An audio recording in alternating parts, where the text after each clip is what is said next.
Over the past few years, the MCU has aggressively expanded to include more female heroes, with every new project introducing a new female character ready to overshadow and replace our pre-existing male hero. There was even that whole thing in 2019 when Kevin Feige was pushing Captain Marvel as the next face of the MCU and the most powerful Avenger, until our movie came out and it was completely hated by all the fans, all the way from the movie to the character to the actress herself. Then she slowly got pushed to the side and even got demoted to a supporting character in her own second movie. Ouch. The same movie that has been postponed close to 5 times at this point. It's completely possible to have male and female heroes coexisting on the big screen, something we've had for decades now, contrary to what the MCU would like you to believe. So the problem isn't with all the new female heroes. The problem starts when you feel the need to undermine our legacy male heroes in order to lift up the new female characters. You can pick a random male character in the whole of Phase 4 and I will show you 3 different ways he was emasculated in order to elevate a new female character. But for the purposes of this video, I've selected 5 characters that I'll use to properly communicate my message. Let's begin. Loki was one of the best villains in the MCU all the way back in Phase 1. He was a ruthless, mischievous, power-hungry narcissist that would betray anybody, including his own family, just to get what he wanted. This made him one of the few highlights of the first Thor movie and a very memorable villain in the first Avengers movie. He learned to become a better person over the course of several movies and ended up sacrificing himself to save the universe in Infinity War. Now, cut to Phase 4 and we have a new Loki, the same one from the very first Avengers movie that escaped in Endgame. The same guy that was ready to enslave all of humanity literally 5 minutes ago. The same power-hungry narcissist that just a few days ago painfully extracted a man's eye right out of his socket with an amusing smile on his face. They took that guy and showed him a compilation of his entire character arc over the course of 6 years, and by some sort of dark, mystical, Asgardian, Wingardian Levioso sorcery, he now becomes this good guy that's willing to help save the multiverse as he seems for a female variant of himself and just aimlessly follows her as she drives the plot of his own freaking TV show.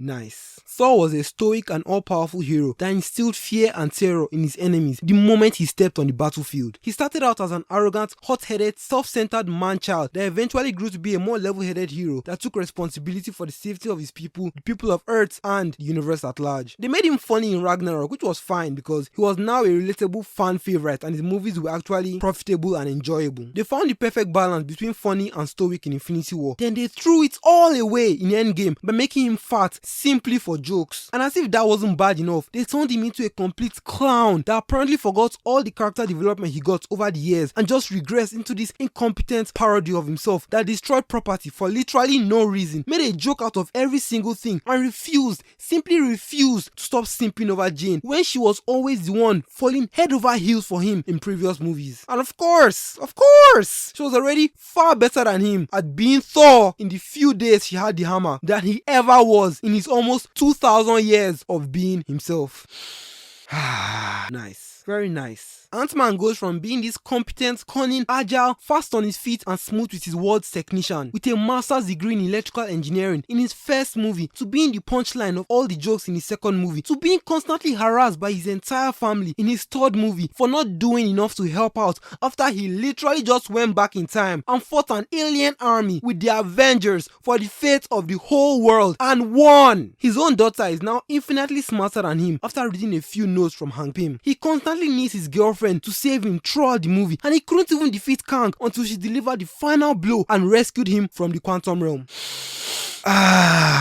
This is nice, right? This is so nice. Isn't it so nice? Hulk went from being this raging, powerful, fearless beast of a character in the first 2 Avengers films to being an actual baby in Ragnarok, to essentially being killed off in Endgame when Bruce starts wearing his shrunken body like some sort of costume after he was completely humiliated in Infinity War. As if all that wasn't enough, as if literally killing off Hulk's consciousness wasn't enough, they put him in She-Hulk and had him sit there while Jennifer, or whatever her name is, proceeded to undermine every single meaningful and painful experience both Bruce and Hulk had in the past 15 years as he smiled and agreed with her.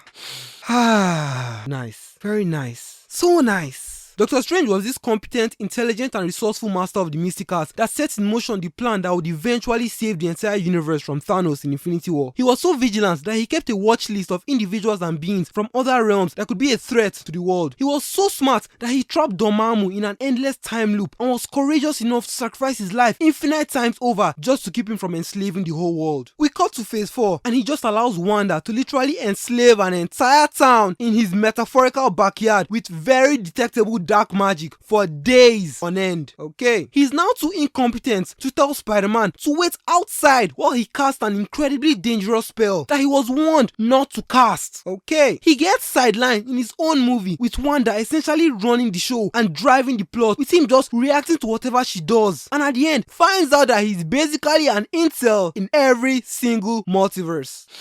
Isn't this just nice, guys? I apologize for, deafening you guys, but yeah, I'm tired. I'm gonna stop here. I can do this all day with a dozen more characters, but you get the point. Now, being a man with a solution-oriented mind, I can't just make a video where I complain for 5 minutes and not provide any type of solution to the problem I'm complaining about. Marvel needs to stop trying to make women look as cool as men and instead put all their effort back into telling good, compelling stories with relatable characters that go on painstaking journeys as they try to overcome their shortcomings, eventually rise to the occasion and come out at the end as a better person in one way or another.